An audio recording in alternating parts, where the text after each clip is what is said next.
Well, hello, friends. Good to be with all of you here. It's been a while since I have done a live stream on this channel, and I want to just take some time and greet you guys and share with you some stuff that's going on. And then if anybody has any questions or anything you want to share with me or talk to me about, we can do that as well. And I'd like to start just by talking about Lent for just a few minutes here. I want to know how your Lent is going. It's good to see you guys here. I see Beth. I see Psalm 51, California. And Lori. Hey, Lori, how you doing? Hey, CG. Lent. I'll tell you what, can we talk about that for a minute? And I would love to hear, hi, Olivia. I would love to hear from you guys what's God's been doing. Like for me, this year, Lent has been so different than anything else. And I don't want to just harp on this too much, but I will tell you that I decided to focus more on what I was going to do this year with Lent in terms of what I was going to add to my life versus what I was going to take away. And hey, Andrea. Hey, Malcolm. Good to see you guys. Happy St. Patrick's Day to all of you here. So at the risk of performing my religious deeds to be seen by men, which is not my heart behind this, I don't want to do that. But I do want to just kind of open up to you guys a little bit and share with you guys just what God's led me to do. Not everything, but just some of the things. And again, I don't say this because I'm trying to make anybody admire me or think anything like that. But I was convicted this year during Lent to basically pray all of the 20 mysteries of the rosary every single day. And you guys know we've been doing the rosary every day for 3 years. Tomorrow's our 3-year anniversary. And by the way, we're going to be live streaming tomorrow here on this channel too for the Rosary crew. And we're going to do all 20 mysteries tomorrow morning, starting at 8 a.m. Central. I hope you'll join us for that. But I'd been feeling like, okay, it's time to up that. And so I've been doing that almost every day. I've been able to do that. There's been a couple days where I've only gotten 3 of the 4 decades in, but it's been awesome. And basically the way it's worked for me is I wake up in the morning and the first rosary I will pray, I will most likely be still in my bed. I'll like wake up, and my default position usually when I wake up is just wake up, kind of look around, grab my phone, and oh, thank you so much, my friend, for that super chat. God bless you. That's a huge blessing. Thank you, my friend. So I'll wake up and I'll grab my phone, and before I know it, I'm like scrolling through all this junk and half hour's gone by or whatever. And it's like, oh, I got to get my day started. And then I'll start to pray. So basically what I've started doing is like, before I grab my phone, I will pray a complete rosary. Usually, whatever the rosary is, usually I'll start with the joyful mysteries, unless I'm going to be praying the joyful mysteries with the rosary crew later. And then try to get another one in before noon, and then pray with the rosary crew. And then before bed, Estelle and I will go into the prayer room and pray a rosary together before bed. It's like the first thing in the morning and then the last thing at night. And that has just been an incredible deal. And I've been blessed by that. However, like a lot of you have experienced, I'm sure, when you begin to up your prayer game, sometimes there can be some resistance to that, and maybe even some struggles in your life that you might experience when you start doing that. And I've felt like that the last maybe 3 or 4 days. I've just been like, I don't know, man. I've been in kind of this weird funk, and there have been a couple of things that have happened where I've had to really just sort of pull myself through that. But someone said to me this morning, we were talking about this, and they said, this is Lent. Whenever God puts you into those difficulties, that's ultimately a good thing, because it's not supposed to be an easy time, is it? And I feel like whenever we lean into any kind of suffering or any kind of difficulty, especially inside our heart, right? When there's no external thing going on in my life, there's some that I'm dealing with friends of mine that I'm worried about. But like when you look around your circumstances and at the moment, everything's good. And I'll give you guys a little bit of life update here in a second. but you still feel like a little bit of that darkness. That's the time when you recognize, okay, God is giving me a gift here. And that's what I want you to think about, friends. If you've ever been through that, and I know some of you have been, because I hear from you, God is giving you this gift. And what that gift looks like is this. When he shakes us up a little bit or allows us to experience some form of desolation, we have to remember that is an invitation to go deeper into your faith and deeper into the heart of Jesus Christ and deeper into the intercession of the Virgin Mary, who has also gone through that moment of her soul being pierced by a sword. The question we have to deal with is, are we going to handle it that way? Because that's really what we have to ask ourselves. Because there can be this tendency to either wall yourself off from God, or to find some way, and I think this is the temptation a lot of us deal with, to indulge in like some type of escapism. You know what I mean? What do you do? And I want to just throw this out there. What do you do when you need to escape whatever is that's going on in your heart? When you've got some kind of stressful thing or some kind of desolation or something, what do you do to escape? And why? And is that something that is helping you to come closer to the Lord, or is it something that can be a distraction and take you away? And that's something that we gotta wrestle with. But what we need to be doing is, more than anything, go deeper. Whatever it is that you were doing that brought on this spiritual desolation. And I understand that's a spectrum. You know, you might feel like, oh, I'm just kind of in a bad mood, versus like I'm seriously like at the point of desperation.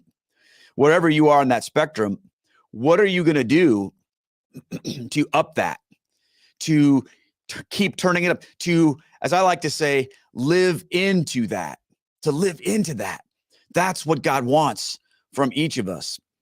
And I feel like it's been a gift this year for me, for Lent. I like Colette's suggestion. She says, I do a Bible catechism lesson, or hug my husband, or look around and get thankful and ask Jesus to come into me, to come out me in his arms. That's great. That's awesome. You know, whenever you can get into the Lord and his word, that's going to help you as well. I like Marcia's comment, or wait, no, Marcin. Sorry, guys. I'm reading, like, it's really hard for me to read all of these things on the screen. Not escaping, talk with God on solutions. I love that. We've got to definitely think about that and allow the Lord to reach into us, but not from the standpoint. Here's the other thing about escapism, my friends. Sometimes we say, God, get me out of this. Right? You ever do that? When you find yourself in that situation, you're like, God, get me out of this. But sometimes, my friend, God doesn't want to get you out of it. Sometimes God's put you into it for a reason. And again, this is what we're living into in Lent. You know, say extra prayers and ask God to increase my faith. Absolutely. Think about Jesus Christ and what Lent, the part of his life that Lent brings us into. Okay, a couple different parts, of course, during Holy Week. But, you know, Lent is supposed to be a time where we are like Jesus going into the desert for 40 days. And when you think about that, what happened right before that? He was baptized. This is a pretty big mountaintop experience. I mean, you've got a voice from heaven booming down, then you've got the Spirit of God descending upon Jesus in the form of a dove. I would say this is kind of a mountaintop experience. And oftentimes I feel like that happens, doesn't it? We have those mountaintop experiences, and then God may call us into the desert, into something difficult. And when that happens, sometimes our first response is, I got to get out of here. I got to get out of here. But we have to remember, it's not about getting out of it. It's about going through it. Think about that. Instead of asking God, get me out of this, ask God to get you through it, because he's brought you into this time for a reason. And you want to see, more than anything, that reason accomplished. And I feel like we definitely had our mountaintop experience. We've had a couple of them this year. I'll give you a couple of little life update things here that maybe you may or may not know about. But we got back from a pilgrimage to Guadalupe, Mexico, and the Tilma, which was absolutely a mountaintop experience of my life that I will never forget. It was also really, really challenging because we had a lot of people who struggled with illness on that trip. So we were slamming. I mean, we were busy. My wife had to go to the hospital 3 different times with 3 different people who required some stuff that was tough. And we actually had 2 different people who stayed behind because they were so sick they couldn't travel, which I'm told is kind of a freak thing. But nevertheless, it's where we were. But through that, God did incredible things. We had an amazing mountaintop experience, followed by another mountaintop experience, which was our Rosary Crew road trip that we took down to Texas. And we had 9 different events that we did at different parishes all the way down. We started in Des Moines and went all the way down into the tip of Texas, clear down at McAllen. And it was about a little over 3-week trip. And that was one of the best experiences of my life. Estelle and I are seeing more and more how God is pushing us into what he wants us to do in ministry. And, you know, it's not flashy. It's not extravagant. I mean, we're traveling around in a small motorhome, sleeping in driveways and parking lots and rest stops and truck stops, and loving every second of it. And especially we got to spend so much time with so many people from the Rosary Crew. It was amazing. Complete mountaintop experience. And then as soon as I got home from that, to a parish mission, which was awesome. And then it was like when I got home from that just last week, it was just like, boom, the Lord just led me into this time. And you know, maybe you can relate to that. And I tell you what, when that happens, what do we need to do? Like you guys have said, we need to cry out to God more in prayer. We need to lean on one another and receive encouragement. And I've received some encouragement from some of you that has been very helpful to me. And God's just showing me some stuff, and it's been awesome. So what about you? I know some of you guys are going through some heavy stuff. What do you think that the Lord wants to do in your life through your desert? And how do you know when he's led you there versus you've just kind of led there yourself by your own sin? Because sometimes that happens too. Sometimes we get ourselves in trouble by our sin, and then we're like, oh man, what's God doing? Well, God's just letting you reap what you sow. But I think it's kind of apparent. We know when we are in a state of grace, and whether we're walking with God closely, or whether we can look at that and go, yeah, I really messed that up.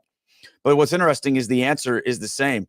I like this one here. It's not about giving up. It's about surrendering and trust. Lord, you brought me here. Please give me your grace to see your will in me in this, and give me you, Jesus. I love that, CG. Thank you for that. That's powerful. That's powerful, my friends. And man, I'm super pumped about that. So, okay, a couple other things like life update wise that I'll share with you guys. Probably the most exciting thing right now, just in terms of life, is that our daughter Devin is getting married this summer, July 30th. It's a Sunday, and she is she's marrying a great guy. His name's Brian. We're super excited about that, and they just actually put an offer in on a house that they're gonna, hopefully everything goes well, they're gonna close on the house in April, and then what'll happen is so my daughter's lease is coming to it. She lives in an apartment, and her lease is coming to an end in like the next week. So she's moving in here with us. I think this weekend. Oh, Beth, thank you so much. I appreciate you. Man, praise God. So she's moving in here with Griff, her big dog. And then what'll happen is when the house comes available, then Brian, her fiance, is going to move into the house, and then they're going to work on getting it set up and everything like that. And I love this. This is so cool. But they're getting married on his birthday. And, you know, some of you guys on the Rosary Crew, I brought him down one day to say hi to all of you guys. And he had a pretty rough upbringing. And his number one desire in life is to be a good father and husband, and take care of Devin, which is why I'm pretty excited about this. But they're going to get married on his birthday, and then their wedding night, he's going to bring her home. So that'll be the first time they ever are there together in their new house that they are so excited about. So we got a lot going on with wedding stuff. Stella and Devin are busy working on things, and there's showers coming up and different things, but we've got that going on. So our house is about to get a little crazy here with people moving in. It's going to be wild. So we got that going on. And then also Drew Nestor, our son, youngest son, 21. You guys know Drew. He's going back out to California to film for American Ninja Warrior. He was asked to come back on the show. So I don't know if you saw him last year, season 14, he was chosen to be on American Ninja Warrior, and they did a big feature on him. It was amazing. He had an incredible rookie season, made it all the way to Las Vegas, which was like round 3. And so now he's going to go back. They're doing something a little bit different this year, where they're taping 2 seasons back to back, and he was chosen to appear on the second of the 2. We don't know when that's going to air yet, but there will be a season that he's not on, and then a season that he is on. And that's just what they're doing this year. So that's coming up next weekend. Estelle is going out there. I'm not able to go, unfortunately, because I'm going to be going to a parish mission in Ohio, which was scheduled before that. So, I'm pretty sad about that I'm going to miss his experience being there. But I will be on a live stream computer watching it live. So when you watch the show, you'll see my big face, just kind of like you do right now, watching Drew. I won't be here in my house. I'll be on the road, but that'll be coming up. So just pray for Drew. He's been training so hard. He wants to hit a buzzer, and pray that God gives him the ability to do that. And we're just praying for him. And then, Jesse, our older son, he's working really hard at his new job. He got a new job maybe 6 months ago. And he travels around and he works for an industrial crane company, and he's selling maintenance contracts and inspection contracts, and he's working really hard, and he's doing okay. So that's kind of a life update with us. Stell and I are just trying to keep up with everything and push through things and, seek the Lord for what he wants to do with us. And, tomorrow is a big day for us, for all of us, because tomorrow is the 3-year anniversary of the Rosary Crew. And I know many of you, just from looking at who's in the chat here, are part of the Rosary Crew. But yesterday I went back and I watched the very first Rosary. It's on this YouTube channel, by the way. There's a playlist called Rosary Crew Archives or something like that. And I went back yesterday and was looking through that and seeing some of the people in the chat that are still part of this group. What a huge blessing. But also seeing a lot of people in there that have moved on from the Rosary Crew for one reason or another. And my prayer is that God would continue to use this as something that would draw people into deep prayer. So I know that I moved the Rosary Crew off this channel, but I think some people, I think they don't know that we're still doing it, because we have our own YouTube channel. It's just called Rosary Crew with Keith Nestor. It's at the bottom of this YouTube page, by the way. If you go to the very bottom, you'll see it. And there's almost 8,000 people over there. And but if you're joining me for the first time here on this live stream and you don't know what the Rosary Crew is, it's our daily live stream praying the Rosary. We've been doing it every day. And tomorrow is 3 years of every single day praying the Rosary. We haven't missed one day. And it has been absolutely incredible what's been going on. And my prayer is that we're going to see God continue to bring people closer to the Lord. And I would encourage you to maybe pick that up again if you've fallen out of the habit of that. Keep sort of seeking the Lord. He's got a plan for you, and power through that stuff. So anyway, tomorrow morning, what we're going to do is we're going to pray all 20 of the mysteries of the Rosary tomorrow morning, starting at 8 a.m. Central. And we're going to broadcast it here on this YouTube channel for old time's sake, and on onto the Rosary Crew with Keith Nestor YouTube channel and a bunch of other places. Fairly Vague, God bless you. I want to see you back. I'm going to be praying for you. You're here for a reason right now, here today. And maybe this whole entire live chat thing is just to get you to be encouraged and to come back. So, friends, lean into prayer. God's going to do incredible things. And I am telling you, the miracles that we've seen have been absolutely amazing. And it's okay. Psalm 51 says, I am working when you say the rosary. It's okay. You can, more people pray in the replay by far than pray live with us. We usually have, I don't know, 400 to 500 people praying live with us. And then there'll be another couple, 3,000 people that pray with the replay in, one way or another through the YouTube channels or the Facebook pages. So there's a lot of people that don't pray live, and there's so many people that don't actually jump in the chat. So one of the things that was so awesome is to, meet people when we go out on the road who are like, yeah, I'm with you guys every single day. I just don't go in the chat. And it's like, man, our family is incredible, my friends. So I just want to encourage you guys, join with us tomorrow. Maybe your thing is you've been struggling this Lent. Let's make a commitment right now to pray the rosary every day. And you can pray it with the crew. You can pray it on your own, whatever, but that's what we're here for. That's what we're here for, my friends. And so anyway, I'm very excited that we are going to be celebrating that tomorrow. And who knows how long it's going to last. People ask me all the time, well, how long are you going to be doing this? And the answer is, I don't have any idea. As long as I humanly can. Okay. There may come something that makes me not be able to do it, but I don't know. Okay. Blue Girl, how you doing? Good to see you.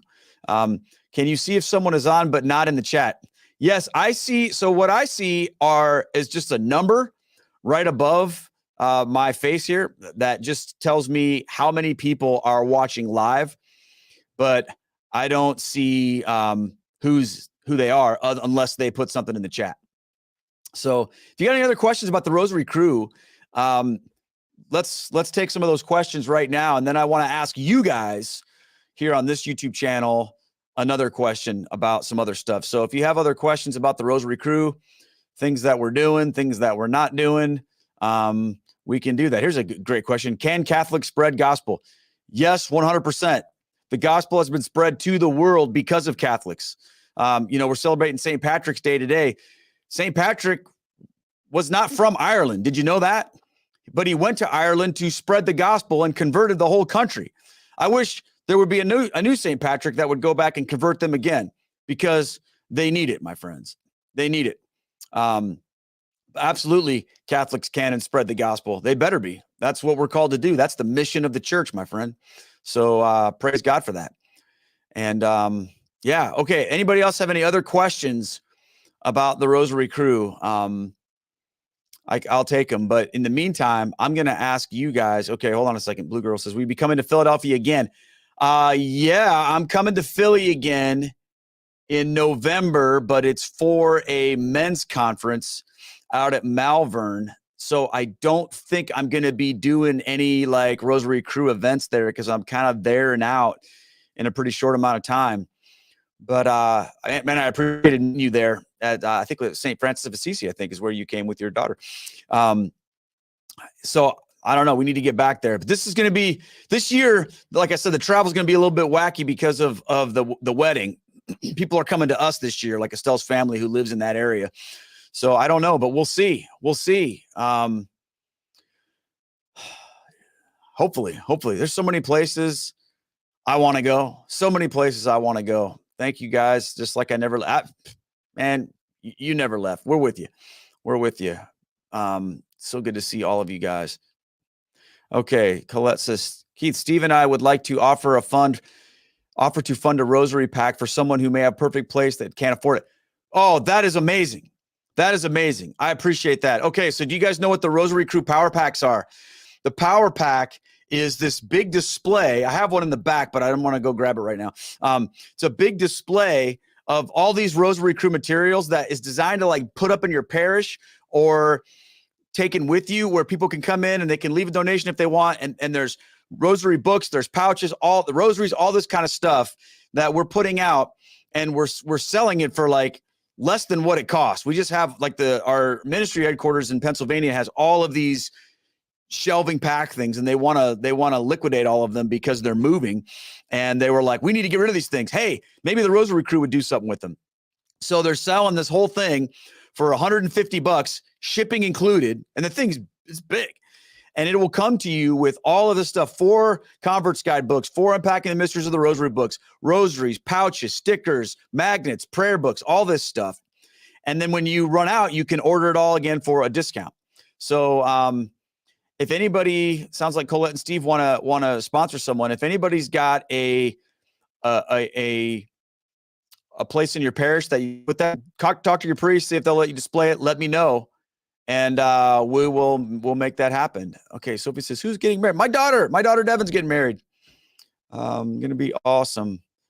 Okay, yeah, I see some of you guys are like, oh dang it, we're not gonna be able to go to the Philly thing. Yeah, we're gonna get back there. Like Stella and I we after this last trip, we even last night we had to go back out to the RV last night where we keep it stored to do some stuff to it. And I'm like, we cannot wait a year before we hit the road again. We're gonna be doing that. So if you want to be a road captain, which means that we're gonna come to your city when we're coming through town, and your job, road captains have 2 jobs. Find us a place to pray, a quiet place to pray. Doesn't need to be your parish. It can be, but it doesn't need to be. And then tell people about it. Tell your friends to come. It doesn't cost any money. It does, you don't have to. I mean, people oftentimes make donations when we're there, but there's no like cost to your parish to do that. We just come, and we have a great time. If you would like to do that, send me an email and at keith@downtoearthministry.org, and just say, hey, I want to be a road captain. Tell me your address and your contacts. Give me your phone number and your address, and I will put you on our map. And then when we're coming through close by, I will contact you and say, hey, let's do this. Can you do a rosary with the guys from the gym? I enjoy listening to the guys sing the Ave Maria. Yeah, I should do that sometime. I haven't been over there in a while because they do the rosary at the gym on the first Saturday. And I've been wanting to make sure that I can make it to Mass, because I'm doing the five first Saturday devotion right now. So I haven't been able to go over there. So there's not enough time for me to get a live stream going from there to there. So, but yeah, eventually I will be doing that. Oh, that reminds me of one other thing I want to share with you guys about a change. And I'll talk about this tomorrow too. Let's see. Hold on a second. Keith, do you mind comfortable sharing your birthday? Yeah, my birthday is August 7th. August 7th. I'm going to be 49 years old this year. Yeah. So we were doing, let me just share with you guys this thing real quick. I was doing an Instagram live the other day, and we were talking about hospitality in parishes and how important it is for us to be just around to talk to people and looking for people who don't look like they know what they're doing, or maybe they look new. And we were talking about how oftentimes it only takes one person who is willing to go out of their way to shake hands with someone and just say, hey, welcome to our church. How you doing? I'm so-and-so. And I was lamenting the fact that I don't really ever do that. So I'm kind of a hypocrite, because I do the rosary on Sunday mornings at 10. And our Mass is over at like 9:15. And then we got to rush home to get back to do the rosary.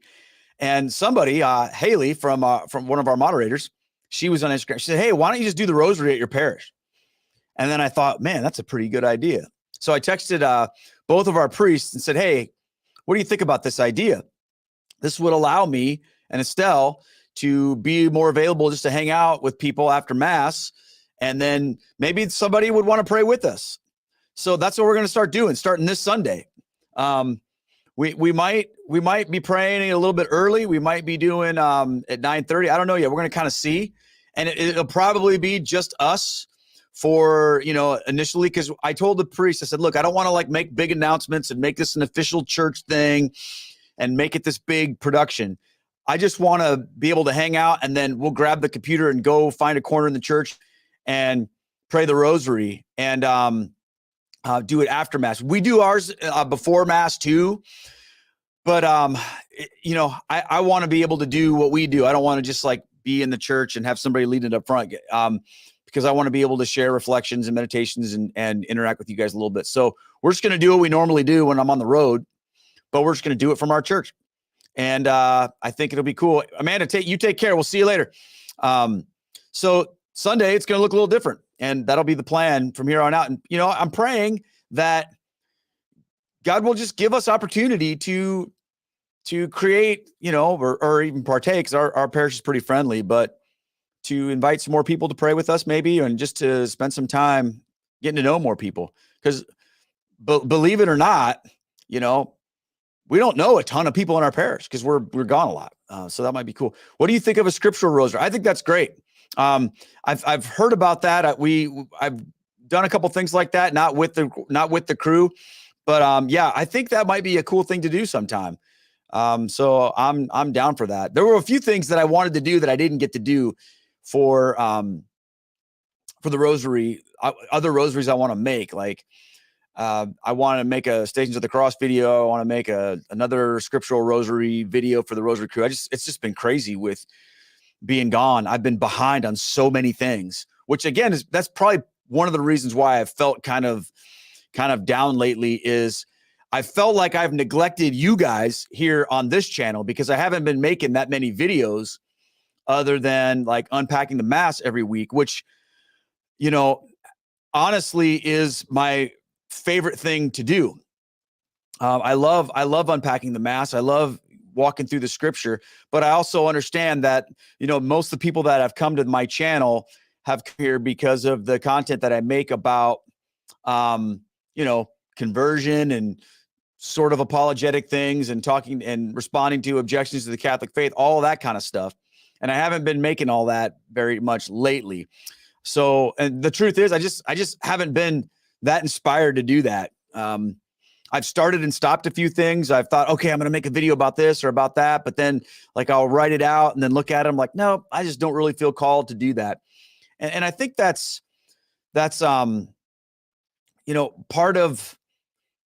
of what we all need to do, like in maturity, is just because you can say something doesn't mean that you necessarily should. So I'm trying to work on that. But I would like to know, and this is my question for you guys that are watching this channel, not the Rosary Crew channel. I know most of you are on both, but if anybody here is just like on this channel, like what kind of content do you want to see from me on this channel?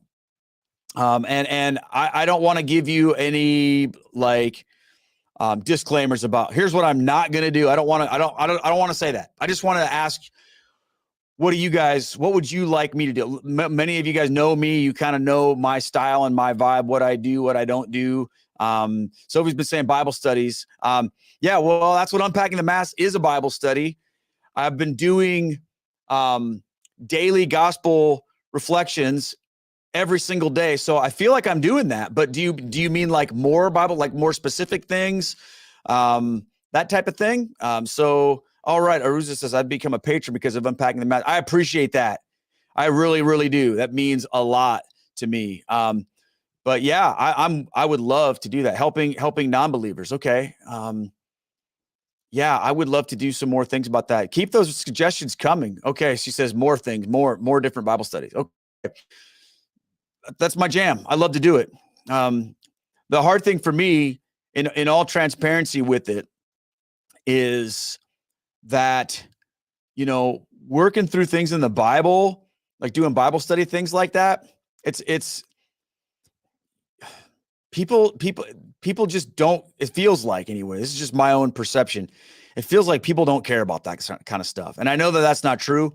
I know that, and I know I shouldn't get caught up in that. I try not to. That's one of my ongoing struggles with YouTube is like, okay, well, if I want to make YouTube videos that people watch, you have to make them about, things that are, I don't know, more controversial or more confrontational or more whatever. you make about like unpacking the mass. Like I said, it's my favorite thing to do. And I know the people that watch it really love it, but hardly anybody watches it compared to other stuff. But don't get me wrong, I'm not going to stop doing it because I feel like it has a big impact on those that do. But I feel like there's so many people that I'm not reaching with that, and I want to reach other people as well. So, prove the Protestants that we know the Bible. That's hard to do, man. That's hard to do. But I like this idea here. I have questions about things in the Bible that cause conflict within me. I don't know. Maybe something like that could be done through Q&As, maybe. Okay, great point. Because here's what I've been thinking about doing. I've been thinking about doing more Q&As on this channel just for that exact thing. Fairly vague. Maybe God brought you here for me just as much as he brought you here for you today, because that's something that I've been like really like, oh, maybe I should do some more Q&A live streams where we talk about biblical issues. Not that I am some biblical scholar, okay? I'm really not. My lane isn't the, like get down into the, super nerd level of Bible stuff. My lane is how can we apply what these verses are saying to our daily lives. That's kind of my vibe. So any way I can help do that, I want to help do that. So maybe we'll start doing some Q&As like that. As a matter of fact, I'm going to commit to you right now that we're going to do one next week. So let's do it. Okay. Beth says, I'm open to any content you feel called to put up. There's no controversy content. That bucket is full. Yeah. I definitely, I don't know. I think that plenty of people out there are doing all the controversial, all the problems in the Catholic Church kind of thing. I don't want to get locked up with all that, but I just want to help people with different things and create content that's going to inspire people and help people to learn about the faith and grow in their faith. Conversion stories. Yeah. I feel that could be cool. Yeah. Let me give that some thought on what that could look like. But for sure. Okay, Lois has a question. Keith, what did your Protestant father say when you told him you were becoming Catholic? I've been curious how he reacted. So my dad's concern for me, and for those of you that don't know, my dad he was a pastor for his whole professional life. He's a retired pastor.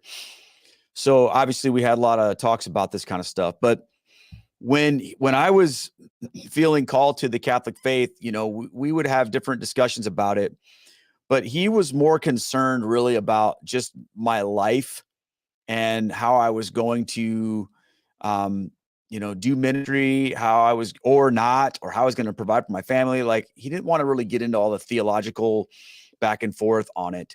He was just worried, like, is Keith going to be okay? Now these days, we'll occasionally get into conversations about it, but generally he's pretty supportive of me and my ministry.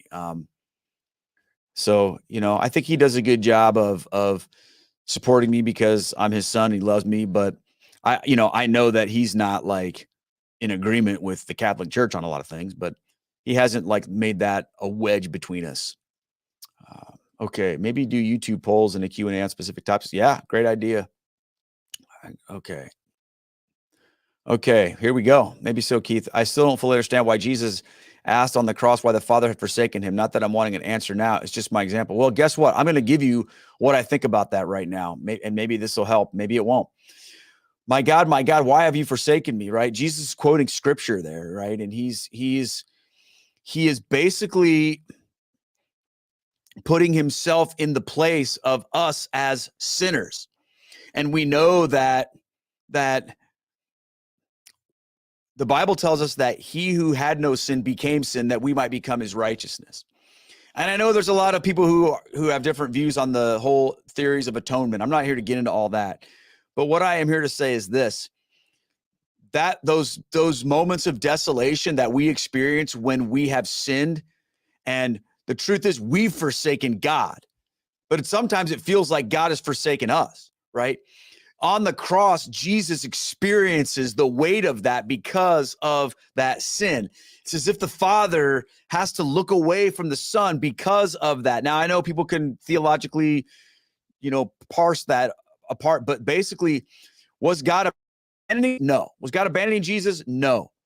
But there was that's part of what Jesus has done to reconcile us, was he has to take that separation and own it onto himself so that we can be reconciled to the Father. I hope that helps. Yeah, Andrew Aruza says, I just read that entire psalm where Jesus referenced the other day. Psalm 22. My God, why have you forsaken me? Have you ever felt that? Have you ever felt that way? Sometimes we do. And Jesus understands that. Like, Jesus, you have to understand this. Like, he gets it. The Bible tells us, check this out. This just came to me. The Bible tells us that he was tempted like us in every way, yet without sin. Now, what's one of the temptations that you've experienced? You've experienced a temptation to say, God has abandoned me. I need to just forget about it. I need to forget my faith because God has left me. He's abandoned me. Jesus experienced that temptation. But yet, what was the next thing he says? Into your hands, I commit my spirit, right? He knows what that feels like. So when you feel that way, offer it to him. Unite that. You're feeling forsaken by God. Check this out. Boom, this just hit me. When you feel that, remember Jesus felt that and unite it with his suffering. And then now it becomes redemptive as well. Just like it was on the cross. Boom. All right. I hope that makes sense. Keith, I'm in Dubai. What's your advice unto Catholics who get always invited to evangelical groups because they say great question. Yes. Okay. So when you get invited to a Bible study by non-Catholics, you got to have your guard up. Okay. Because chances are they're probably going to try to convert you away from Catholicism. So I would be very leery of accepting that invitation. Now, I'm not saying don't do it, but you have to be aware of the fact that there will be people in that group that probably don't even consider you a Christian. So let's establish that right away. And now maybe you are going to blow up the myth that they have about Catholics when you go into the Bible study and you know more about the Bible than they do. Or your faith is powerful and deep and inspirational. You may be the reason why they just go, whoa, okay, we can't say that Catholics aren't Christians anymore. That's what I'm into. All right. But if you don't feel up to that, then I just say skip it. Okay. I just say skip it because you don't want to go into that whole situation on the defense all the time. Trust me, it's annoying. Okay. It's frustrating feeling like other believers in Christ don't look at you like you're a Christian when you are, part of Jesus' church, the original Christians. Gets annoying. So make that decision whether or not you're willing to put yourself in that spot. Okay, why has it taken 50 years for somebody to explain? I don't know. I'm sure that someone else has explained it that way. Just maybe God put you here for a reason right now. I hope that's been helpful. Praise God. Yeah, this is a good point here. Lois says, I went to a few non-Catholic Bible studies. They actually got me rebaptized during a time of weakness in my life. Be careful. I felt so good. Yeah, you just, that's my advice, is just be careful. Ask yourself, why are you going? Are you going because you really want to study the Bible? Or are you going because you want to share your Catholic faith with people? If the reason why you're going is because you're like, man, I really want to get into the Bible, I really want to study the scripture and grow in that, I would say do that. That's not a good place for you to go. I would say find a Bible study that is going to be consistent with your Catholic faith. If that's part of what you're doing. Hey, Tony, good to see you. Good to see you. So yeah. All right. I hope that makes sense. No, you don't need to worry about your spelling. I spell things all the time wrong. Like the Instagram post I made this morning about the 3-year anniversary. I forgot the I, but whatever, most people probably won't catch that.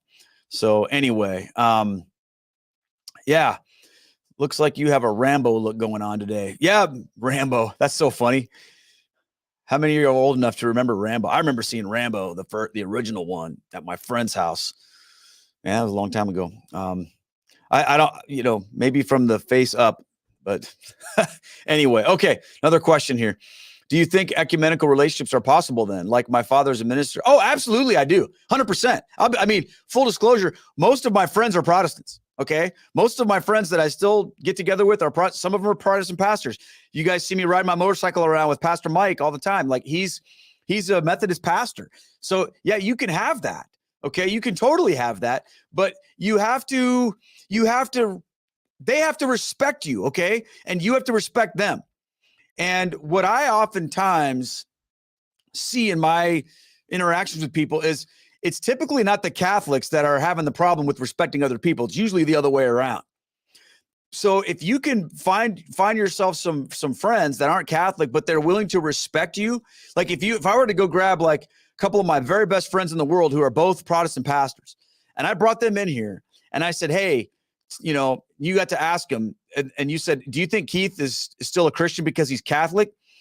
They're going to say, absolutely, we believe he's Catholic. Like if they said to me, Keith, I don't believe you're a Christian anymore, abandoned Christianity when you became Catholic, I don't know that we could have a close friendship anymore like that because it just wouldn't work. But so you have to have that respect, and then you guys can share with each other, and you can perhaps blow up their misunderstandings. I'm not saying that you're like, all right, like I have to convert them. It'd be nice, but you absolutely can. But you always have to remember there's a limit to what you can do.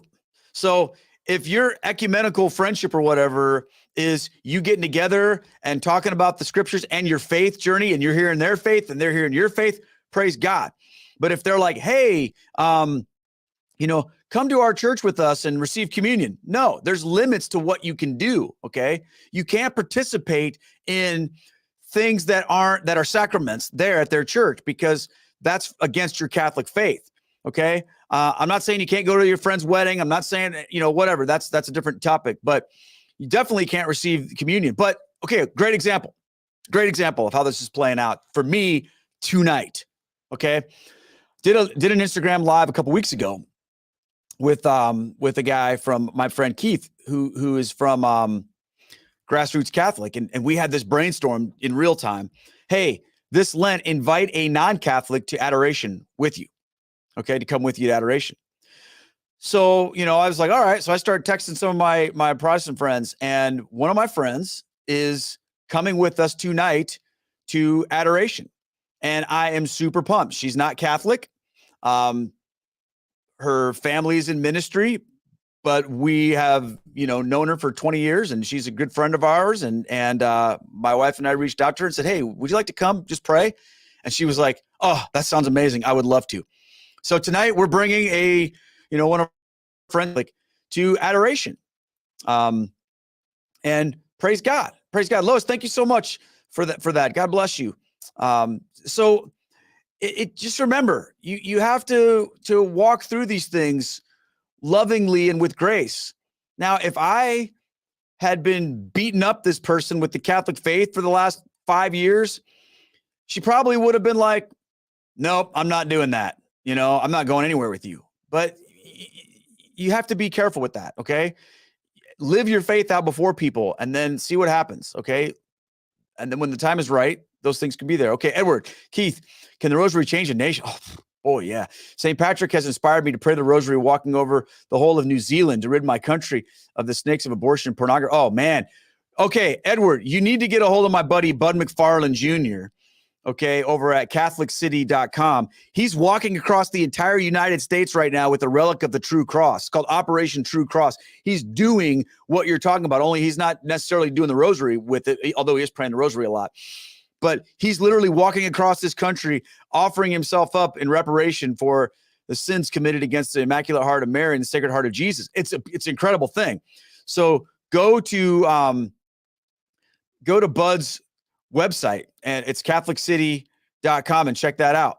Awesome. But yeah, you can absolutely do that, Edward. I think that'd be amazing. Keith, will you celebrate your daughter's Protestant serve as a pastor? No, I'm not doing that. To me, that's one of those things like when I stopped becoming when I was not a pastor anymore, became Catholic, I got to a point where I had to like tell my non-Catholic friends, look, I am not Pastor Keith anymore. You can't ask me to do funerals. You can't ask me to do weddings. I'm not going to do those things because, and I had a conversation with my priest about that. You know, they were just like, look, that could be confusing to people if they know you as this and then that. So, you know, I don't do things where people would consider me to be like a pastor anymore. So I will be there, obviously, you know, and my best friend, Pastor Craig, who baptized my kids and was my senior pastor for 13 years. And, you know, he's going to do the wedding. It's, you know, my daughter and her fiance are not Catholic. So people say, oh, well, is it a Catholic wedding? No, it's not. They're not Catholics. So they're not going to do that. Those expectations aren't going to be there, but, no, I won't be doing like pastoral things there. I'm just going to be dad. I wouldn't do it anyway. I just want to be dad at the wedding. I don't want to be Pastor Keith or anything like that. Even if I was, I just want to be dad. Believe me, I'm going to be like probably an inconsolable pile of tears at the wedding anyway. So I don't know how much good I would be. Okay. Lois, Lois says, when is your next pilgrimage? Okay. Lois was there. I think I told you about this, but it's looking like we are going to the Holy Land. Okay.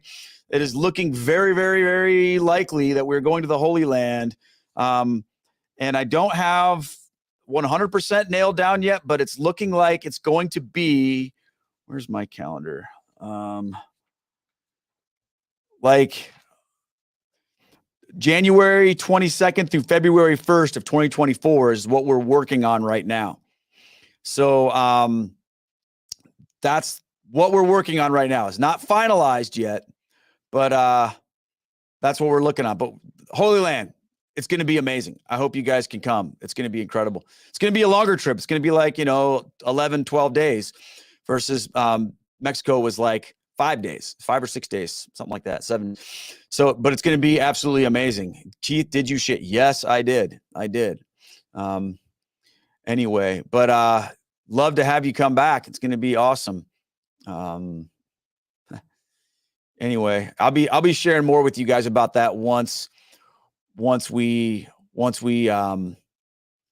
get everything nailed down. But it's looking like Father Aaron Jungi. You guys know Father Jungi from I brought him on Catholic Feedback a bunch of times, been on my channel. He's been to the Holy Land. He's awesome. And it looks like he's going to be coming with us as our priest. And it's going to be like a rosary pilgrimage. We're going to be praying the rosary at the sites of the mysteries. I can't believe it. I'm so excited. I don't know that we'll get the live stream there because I'm told they're pretty chaotic, but we'll probably do the live stream in the morning and then we'll pray the rosary on those sites. We'll record them, but I don't know that we'll do live things there. It'll be super awesome. Okay. Sam says, did you watch the Trent Horn and Gavin Ortland debate? Yes, I did. I thought it was amazing. I sent Trent an email afterwards telling him I really appreciated it. What did you think? I thought it was great. The other thing that I think was great too, which I was just watching it earlier today, is let's see. Here it is. I'm going to try to show you guys what I'm looking at here. Okay, so Swan Sona has a video on basically his own reflections to that debate. So Swan Sona on YouTube. He goes through a thing, which, man, that dude is super smart. So check that out if you're interested in learning about that debate on Sola Scriptura. I thought it was great. Yes, January 2024. It's going to be good. Sophie says it's going to be cold. It'll be, they say like 50s, 60s, but they say this is a good time to go to the Holy Land because the crowds aren't there. So I would rather be there and have it be, in the 50s and 60s, a little bit chillier. I mean, it's January for us in Iowa. We're in the sub-zero temperature, so this will be great for us. I'd rather do that than go where it's going to be super crowded all the time. Oh, God bless you, Lois. We loved being with you. We had so much fun. So yeah, interesting. Main reason I gave up on the faith is because I thought I'd never be able to get to Jerusalem. Really? Why would that make you want to give up the faith? I mean, you don't have to answer that, but maybe you're supposed to come with us. Okay, more people talking about Bible studies. Maybe we'll do some more live Bible studies. Do some Q&As. Okay, David, how you doing, David? How do you deal with the majority of your family that is not Catholic? Does it break your heart to know that your family doesn't receive the same grace you do? You know, yeah, it's hard, man. It's hard. The way I deal with it ultimately is I have, I got to live what I preach. Okay.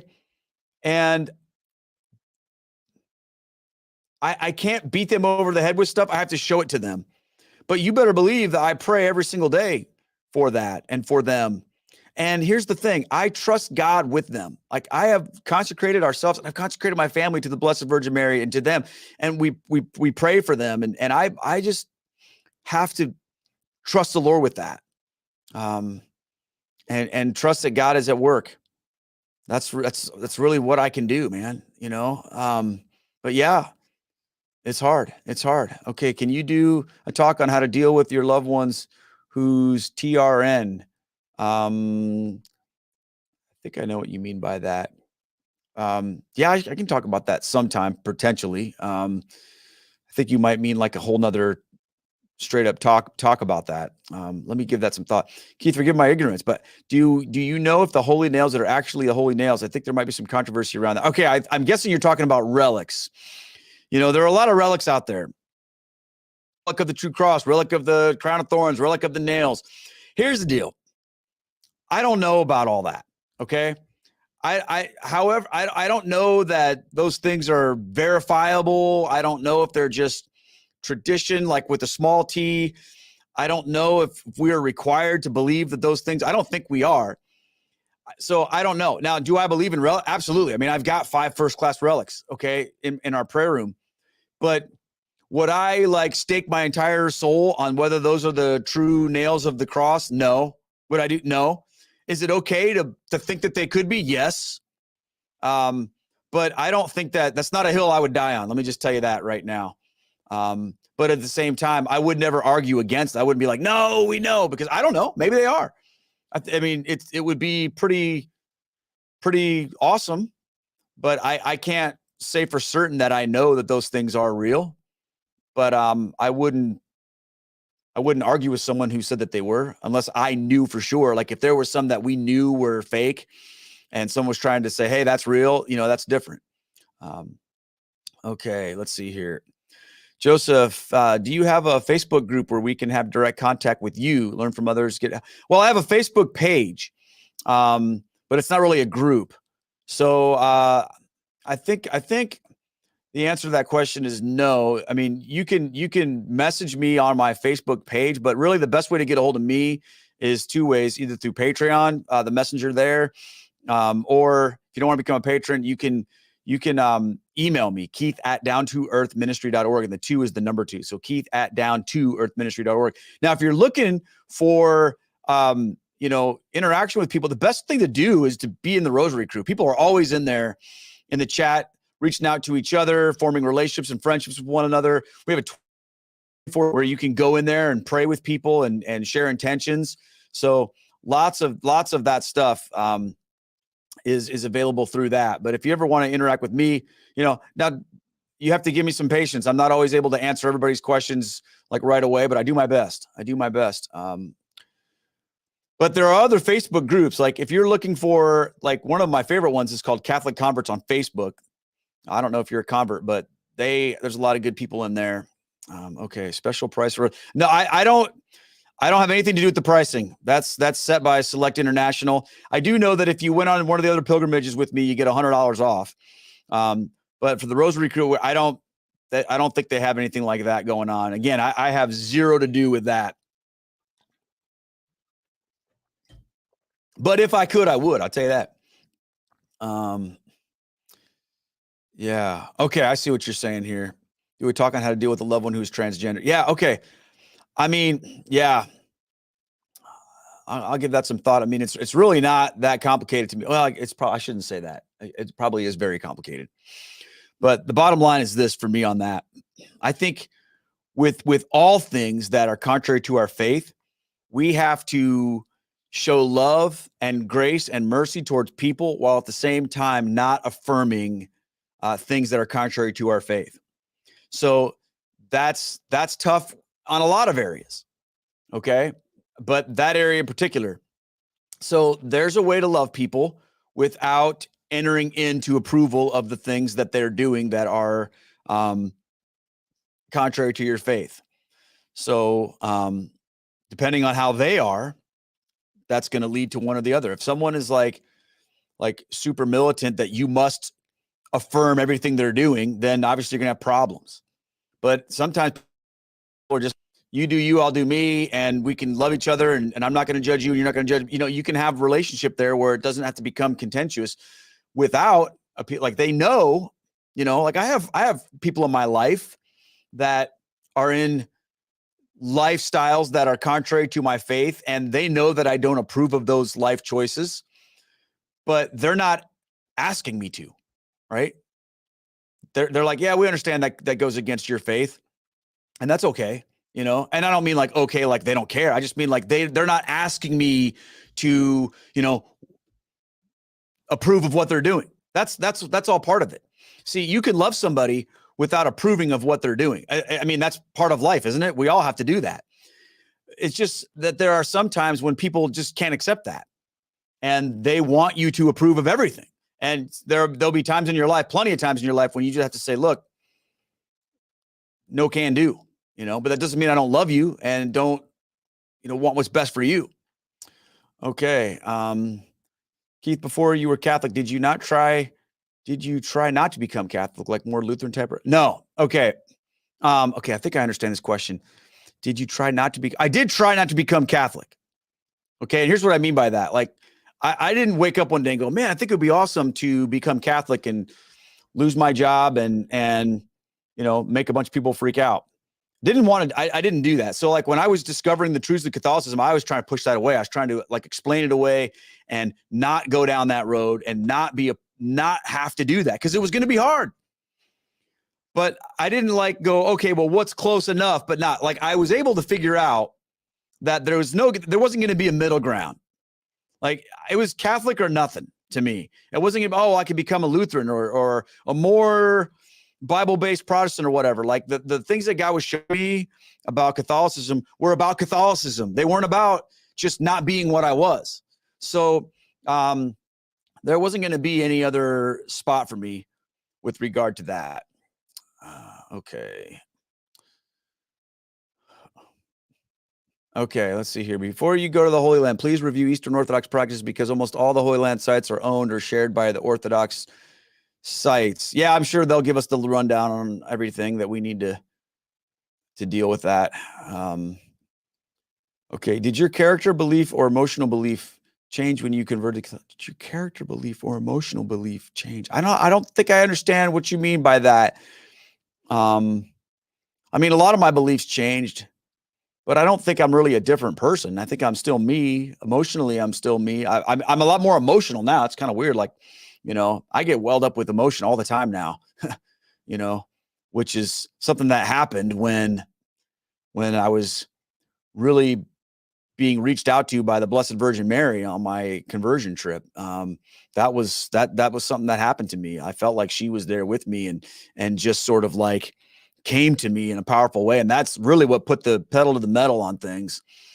Cause she reached out to my heart, a lot of other things were like reach out to my head, arguments, knowledge, reading, logic. But there was a moment where it's just like, boom, she just hit me in the heart. And man, it's powerful. She still is, by the way. And that brings me to tears oftentimes. It's a powerful thing for me. So like maybe I did change emotionally. You should have a live stream, play guitar. Probably not. I don't know. Maybe it's hard. You can't really do musical things on YouTube because they don't like that, copyright issues. It's amazing. Like you can't, if you're walking in a store, like doing a live stream and there's background music playing, like you will get in trouble on YouTube. They don't like that because people are really worked up about copyright issues. So I guess I could just kind of, dink around on a guitar sometime, but I don't know if that would be how awesome for people anyway. But well, maybe, I don't know. Yeah, he has an inner drummer I'm way more comfortable behind a drum set. That's for sure. Yeah, let's see. Can I join you in the Holy Land from outside? Absolutely. So the organization that we go through is called Select International, and they've got all that figured out. Like you can you can meet us there we're going to be in Tel Aviv for 4 nights. We're on the Sea of Galilee. There's going to be an opportunity for people to renew their wedding vows for if there's married couples that come. And then we're going to go to Bethlehem for 2 nights and then Jerusalem for 3 or 4 nights when we go there. And yeah, you can absolutely join us from outside. You don't have to fly to America and then fly to the Holy Land. You can do it that way too, which I think would be awesome. International pilgrimage would be so great. Yeah, Lois says we had people on the Mexico pilgrimage from Canada. We did. It was awesome. How does Lucy get along with Devin's dog? Oh, amazing. Lucy and Griff are like our buds. They have a great time. So he's a monster dog. He's like 4 times her size. He's huge, but they get along great. They're buds, and it'll be fun having him here all the time. He was here yesterday. I hadn't seen him in a while, and it was awesome. They always play together and do that stuff. So yeah, super cool, my friends. All right. Well, man, we've been at this for a little over an hour here, so I should probably wrap this up. But thank you guys so much for jumping in. I'll take a few more questions if anybody has them before we go, but I don't want to keep you guys here all day long. But this has been a lot of fun, you guys. I'm very thankful for you guys taking time to join me here on this live stream. And we're going to do another one next week. And I will ask you guys ahead of time to send me your questions about scripture, any particular verses you want me to talk about or whatever, questions from things that you've read in the Bible. And of course, remind you to check out Unpacking the Mass, where we go through the readings every single week. I don't have a link for the pilgrimage yet because they're still putting together all the details, but that we're in the preliminary stages. We've got the dates. We've got the priests. We've got all of that stuff figured out, but now they have to put together the whole thing before they can create the marketing materials. But hopefully in the next week or 2, I'll have that, Sophie. And man, it would be awesome if you were to join us. That would be amazing. And who knows, some days maybe I'll do a Lord's trip at some point in time. That would be dope. I would love that. So yeah, awesome. All right, my friends. Well, God bless every single one of you. Thank you once again for being here. And remind you guys, tomorrow morning, 8 a.m., I should say the 18th, because maybe you're watching this later, but 8 a.m. on the 18th, it's our 3-year anniversary of praying the rosary. And we are going to be praying all 20 mysteries starting tomorrow at 8 a.m. on this channel and on the Rosary Crew with Keith Nestor YouTube channel. So I hope to see some of you there to pray with us. And thank you once again for being here. I appreciate you guys so much. Thank you for all of your support, all of your prayers, and all of your friendship and all of your encouragement. You guys are absolutely awesome. And I look forward to seeing you. We'll be praying the rosary on the Rosary Crew here in about 2.5 hours. So 5 p.m., jump over to the Rosary Crew with Keith Nestor page and pray the sorrowful mysteries with us as we do each and every day. And I look forward to that. God bless you all, my friends. Take care, and we'll see you soon. Bye-bye.